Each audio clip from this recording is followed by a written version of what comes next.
¿Por qué los ataques recientes ya no buscan solo destruir ejércitos enemigos, sino paralizar ciudades enteras y transformar la vida de millones de personas? Esta pregunta resuena con más fuerza que nunca en un mundo donde la guerra cambia de rostro y se cuela en la vida cotidiana. ¿Qué significa que la infraestructura civil se haya convertido en el nuevo campo de batalla? ¿Cuáles son las verdaderas intenciones detrás de estos ataques? ¿Y cómo pueden las sociedades sobrevivir y adaptarse en medio de una ofensiva invisible pero devastadora? En los últimos días, Rusia ha desatado una ofensiva masiva sobre infraestructuras clave en Ucrania. No se trata solo de daños colaterales. Fábricas de motores, zonas industriales y plantas eléctricas han sido seleccionadas como blancos prioritarios. El complejo Motor Sich, fundamental para la industria aeronáutica ucraniana, ha sufrido graves daños en sus áreas de producción y reparación. Otros centros estratégicos, como Ivchenko Progress, también han sido alcanzados, poniendo en jaque el suministro de equipamiento tanto militar como civil. Para comprender la magnitud de estos ataques, basta recordar la historia reciente de otros conflictos.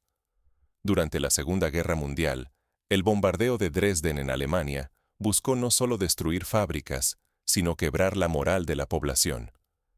De manera similar, los ataques aéreos sobre Londres durante el Blitz estuvieron dirigidos tanto a objetivos militares como a sembrar el pánico civil. Hoy, la tecnología ha cambiado, pero la lógica persiste. Debilitar la resistencia desde adentro. Las consecuencias de estos ataques se extienden mucho más allá de los polígonos industriales. Las primeras horas tras los bombardeos han dejado imágenes impactantes. Incendios masivos al amanecer, barrios enteros sumidos en la oscuridad, el transporte público paralizado en varias ciudades. De pronto, la vida cotidiana se detiene. Videos virales muestran columnas de humo recortando el horizonte, mientras explosiones estremecen incluso a quienes viven a varios kilómetros de distancia. El golpe a la infraestructura energética, especialmente a centrales eléctricas y subestaciones, ha dejado a comunidades completas sin luz ni calefacción, justo mientras se acerca el invierno. Trenes y autobuses han quedado inmovilizados, dificultando la movilidad y la respuesta ante emergencias. El sentimiento de vulnerabilidad se percibe en cada rincón y se multiplica con las bajas temperaturas, que ponen en peligro a niños, ancianos y enfermos. El impacto es doble, físico y psicológico. El miedo y la incertidumbre crecen con cada apagón, con cada vídeo viral que circula en redes sociales.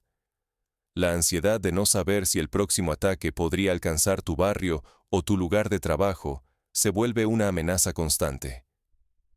Estamos presenciando una nueva etapa de la guerra, donde el objetivo ya no es solo el frente de batalla, sino la moral y la resistencia de la población civil. Ignorar este giro táctico sería un grave error.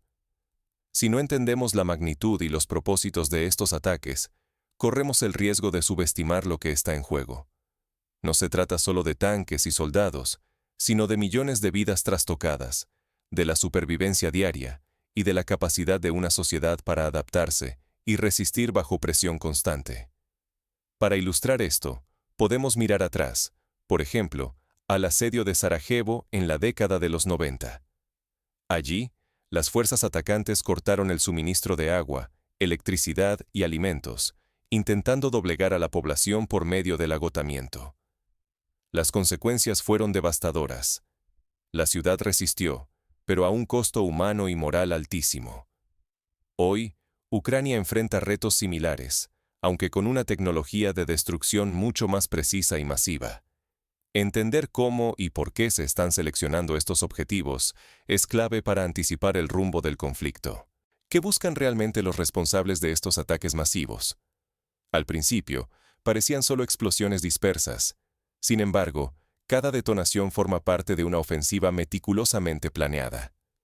En los últimos días, la guerra ha mutado. Ahora, los ataques buscan el corazón mismo de la infraestructura militar y civil, con precisión casi quirúrgica.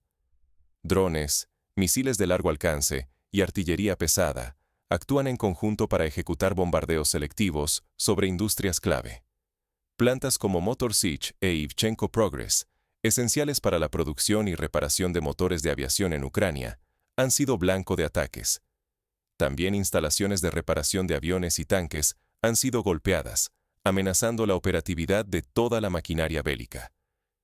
El propósito es inequívoco: desgarrar la cadena de suministro militar y cortar la capacidad de reparación enemiga. Si no hay motores, ni aviones ni drones pueden volar. Si faltan plantas de mantenimiento, los tanques quedan inutilizados. Esta lógica apunta a asfixiar la resiliencia técnica y anticipar el desgaste de una guerra que se prevé larga. Para ponerlo en perspectiva, durante la Guerra del Golfo, en 1991, la coalición liderada por Estados Unidos destruyó plantas eléctricas y puentes en Irak, buscando paralizar la capacidad de respuesta iraquí. Los resultados fueron catastróficos para la población, que quedó sin acceso a servicios básicos durante meses. Hoy, la historia parece repetirse en Europa del Este, con tácticas adaptadas al siglo XXI. La campaña no distingue regiones. En el oeste, especialmente en Leópolis, ataques coordinados han devastado áreas industriales y plantas energéticas, paralizando servicios básicos. Hospitales, transporte y comunicaciones se ven afectados, atrapando a la población civil en una red de incertidumbre. El sur del país tampoco ha escapado. Incendios y apagones han alterado la vida diaria de millones de personas. La respuesta ucraniana es inmediata y calculada. Ataques en regiones rusas como Belgorod y fábricas en Nizhny Novgorod buscan replicar la estrategia, golpeando infraestructura crítica para minar la moral y la capacidad de respuesta del adversario. Queda claro que ambos bandos entienden que el verdadero poder reside en el control logístico, más allá de cualquier avance territorial efímero. Para comprender la importancia de la logística, pensemos en la famosa frase atribuida a Napoleón Bonaparte: un ejército marcha sobre su estómago. Sin suministros, sin combustible, sin repuestos, ninguna fuerza puede resistir mucho tiempo. En la Segunda Guerra Mundial, la ofensiva alemana en Stalingrado se desplomó cuando las líneas logísticas fallaron. La historia nos enseña que la logística es la columna vertebral de cualquier conflicto prolongado. Subestimar el alcance y la precisión de estos ataques podría resultar letal. Ignorar la magnitud de la destrucción y su impacto en la logística y la vida cotidiana debilita la capacidad de adaptación de toda una sociedad. Pero el desafío supera la mera pérdida material. La batalla se libra ahora en el terreno de la logística y la moral, donde se define la verdadera lucha por la supervivencia. El enemigo invisible es el desabastecimiento, la desesperación, el miedo que corroe desde adentro y mina la voluntad colectiva. En este contexto de destrucción sistemática, la vida cotidiana se convierte en un campo de batalla invisible. Los ciudadanos deben adaptarse, improvisando para sobrevivir entre apagones y escasez. Cada día, la creatividad se convierte en un recurso vital. Improvisar sistemas de calefacción, compartir lo poco que aún funciona, organizar turnos para vigilar barrios y protegerse de saqueos o accidentes. Sin motores, sin puentes y sin luz. Así es como se desmantela un país desde adentro. La guerra ya no solo se libra con tanques y soldados. Ahora, cada corte de energía y cada vía destruida se convierten en armas silenciosas. El conflicto ha mutado en una guerra de desgaste, donde la infraestructura es el campo de batalla invisible y la población civil, el blanco indirecto. Primero llegó la destrucción sistemática de centrales eléctricas, puentes y nudos ferroviarios. Ciudades enteras quedaron paralizadas, y fábricas como Motor Sich e Ivchenko Progress, vitales para la industria militar, fueron blanco de ataques precisos. Sin motores, drones y aviones quedan en tierra, y sin suministros constantes, el ejército se vuelve vulnerable, mientras el cerco sobre las ciudades se cierra poco a poco. La estrategia es clara: aislar regiones, cortar líneas de suministro y preparar asedios prolongados. Cada puente derrumbado separa a los habitantes de la ayuda y a los soldados de sus refuerzos. Los trenes dejan de moverse, los camiones de abastecimiento se detienen, y el miedo se filtra por las grietas de una red logística cada vez más frágil. Un ejemplo histórico similar lo encontramos en el asedio de Leningrado, donde millones de personas quedaron aisladas durante casi 900 días. La falta de alimentos, energía y medicinas cobró la vida de cientos de miles, pero también forjó una resistencia legendaria. Hoy, la población ucraniana enfrenta pruebas similares, con la diferencia de que la información viaja a la velocidad de la luz y el apoyo internacional es más tangible, aunque insuficiente. En esta lucha, los drones FPV y los minidrones juegan un papel crucial. Llevan a cabo ataques constantes, rápidos y precisos, que no solo destruyen objetivos, sino que siembran pánico y agotamiento psicológico. El zumbido en el cielo es una amenaza diaria. Nadie sabe cuándo ni dónde caerá el próximo golpe. La guerra informativa añade una capa más de incertidumbre. Una publicación descuidada, una foto en redes sociales, o incluso una broma inocente, pueden delatar la ubicación de infraestructuras críticas. A veces, los propios habitantes, sin querer, entregan coordenadas a los atacantes, y el precio se paga en explosiones y apagones. El impacto en la población es devastador. Las evacuaciones masivas se multiplican. Familias que ayer tenían luz y agua hoy deben huir solo con lo puesto. El frío y la oscuridad invaden ciudades enteras. Hospitales y escuelas quedan inoperantes, y la vida cotidiana se reduce a una lucha por sobrevivir. Quienes dependen de la estabilidad logística y energética ven cómo su seguridad se vuelve frágil. Si la guerra se convierte en una batalla de resistencia y agotamiento, la línea entre sobrevivir y ceder es cada vez más delgada. La moral colectiva se resquebraja, y el simple hecho de encender una lámpara o salir de casa se transforma en un desafío. Pero el verdadero alcance de esta táctica no termina en el frente militar. Las consecuencias golpean los hogares, las calles y la capacidad de los gobiernos para responder. Cada día que pasa, la presión aumenta y la pregunta se vuelve inevitable. ¿Podrá la sociedad resistir este asedio silencioso? A medida que la presión sobre la infraestructura aumenta, las autoridades buscan soluciones desesperadas. Sin embargo, no todas las respuestas llegan a tiempo para quienes más las necesitan. Se habilitan refugios, se distribuyen generadores y mantas, pero los recursos siempre son insuficientes ante la magnitud de la destrucción. El invierno asoma, trayendo consigo una amenaza más letal que cualquier ofensiva. Sobrevivir cada amanecer se convierte en el principal frente de batalla. El conflicto trasciende las trincheras. Ahora la lucha es contra el frío, los apagones interminables y la incertidumbre que se cuela en cada rincón. Cada noche a oscuras es un reto más duro que cualquier bombardeo. Las Fuerzas Armadas, en ambos bandos, se ven forzadas a reinventar sus rutinas frente a la escasez. La falta de combustible paraliza vehículos, convierte el traslado de tropas y suministros en un laberinto sin salida y obliga a improvisar bajo presión. Las cadenas logísticas, rotas por los ataques, dejan a ambos ejércitos expuestos, mientras el clima empeora y el enemigo acecha. En las ciudades, la devastación adopta otra forma. Los cortes de electricidad se extienden durante días, incluso semanas. Sin energía, calefacción ni agua, los hogares se enfrían y la rutina se desmorona. Escuelas y hospitales luchan por seguir funcionando, pero cada grado que cae representa una amenaza multiplicada. Cientos de vidas dependen de una chispa de calor.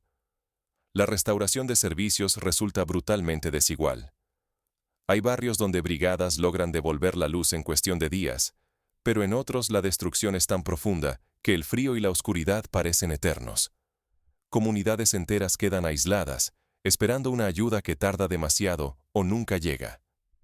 En medio de este colapso, la resiliencia civil se transforma en la defensa más poderosa. Voluntarios, redes vecinales y organizaciones humanitarias pasan al frente. Reparten mantas, alimentos, recargan generadores y convierten escuelas e iglesias en refugios improvisados. Estas redes, forjadas en la urgencia, son el escudo silencioso de toda una sociedad. La guerra, en este escenario, deja de medirse por territorios ganados o perdidos. Ahora es una batalla diaria de ingenio, logística y voluntad colectiva. Resistir una jornada más Es una victoria sin fanfarrias, pero el desgaste es constante y letal. El peligro más grande ya no es solo el avance enemigo. El tiempo mismo se convierte en adversario. Una preparación deficiente, la escasez o una respuesta tardía pueden precipitar el colapso total. La moral y la infraestructura se ponen a prueba, y la diferencia entre resiliencia y caos puede depender de una simple decisión tomada en cuestión de horas. Cuando la vida cotidiana se convierte en el primer campo de batalla, la pregunta se vuelve ineludible. ¿Qué estrategias pueden ser decisivas cuando cada pequeña victoria significa la diferencia entre resistir o caer? Con el invierno apretando y la infraestructura pendiendo de un hilo, cada decisión y cada acto de solidaridad se vuelven vitales. El siguiente paso podría determinar si la resistencia se fortalece o se quiebra. Sobrevivir no es solo resistir, es aprender, adaptarse y apoyarse unos a otros. En una crisis prolongada como la guerra entre Rusia y Ucrania, cada decisión puede ser la línea entre la vulnerabilidad y la resiliencia. Administrar los recursos es ahora una cuestión de vida o muerte. El combustible vale tanto como el pan. Cuidar cada litro, compartirlo y buscar fuentes alternativas puede mantener encendidos los generadores cuando todo lo demás falla. No subestimes la importancia de tener calefacción extra, como estufas de leña o sistemas caseros. Bajo el frío extremo, esa previsión puede salvar familias enteras. La solidaridad vecinal ha demostrado ser más fuerte que cualquier estructura oficial. Organizar turnos de vigilancia, repartir comida o escuchar a quien lo necesite refuerza la moral de todos. En muchos barrios, la cooperación evitó tragedias, y muchas veces la ayuda llegó antes que cualquier autoridad. La información, en estos días, puede ser un arma peligrosa. Protegerse digitalmente es tarea de todos. Evita compartir detalles en redes sociales, incluso sin querer. Filtraciones accidentales han guiado ataques reales. Antes de actuar, contrasta la información y protege tus dispositivos con claves y actualizaciones. La desinformación puede ser tan devastadora como un apagón. No basta con resistir físicamente, la mente también necesita cuidado. Mantener rutinas, aunque sean simples, ayuda a conservar la calma y el propósito. Hablar de los miedos y apoyarse en otros aligera el peso de la incertidumbre. La resiliencia psicológica es tan vital como cualquier recurso material. Con la llegada del invierno, la preparación se vuelve urgente. Haz un inventario de agua, alimentos no perecederos, medicinas y mantas. Identifica refugios y acuerda planes con familiares y vecinos.